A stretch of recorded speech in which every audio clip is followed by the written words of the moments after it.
Alright, we're going to do a quick little tutorial on how to make nice big ice cubes for your cocktails. Using big ice cubes is a really cool way to not only make your drink look cool and classy, but help to keep it chilled but slow down the dilution of the alcohol. And it's something that's really good for whiskey cocktails and things like that, where you don't want to water down the base spirit too much, but you do want it to be something that you can sip for a long time and it will stay cold. I use this ice cube in my new video on how to make an old-fashioned, and this is something I do pretty often.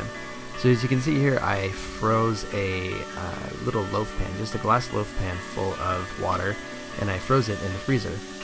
And so now what I'm doing is I let it sit overnight, and I release the giant ice cube with warm water. You don't want to start off too hot with the water because you might crack the glass that it's in, but go from cold to warm, and then it comes out pretty easily. And so now I'm just taking my ice pick, which is just a screwdriver that I cleaned off, and a mallet, and I'm breaking down the ice into different pieces. So you can see there's like big pieces, little pieces, and I like to take a few pieces, some of the bigger ones, and chip them down to a size that I know will fit into my rocks glass, and that looks pretty cool. This is a great thing to do for parties as well. If you have a big loaf pan that you want to use, or just a big pan of some kind, you can make even more of these, and it's fun to just have an ice bucket full of nice different, like, huge chunks of craggy looking ice. It's kind of just a fun thing to do. So I'm going to go ahead and put all of my ice cubes into the ice bucket, and they'll stay cold and frozen in there for quite a long time.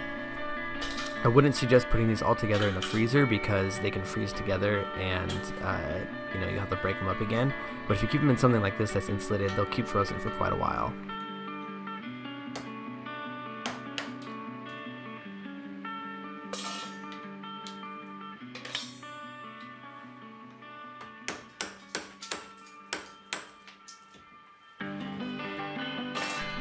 One quick word of caution when using these big ice cubes is you're going to want to lower the ice cube slowly down into the glass that you use.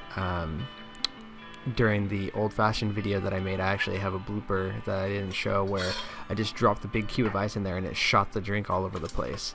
It's pretty heavy for an ice cube, so you want to make sure that you lower it down nicely. You can use your bar spoon to lower it down into the cup. And as you can see here, it looks pretty darn cool. So I hope you get some use out of this, and check out some of my other videos, and be sure to subscribe.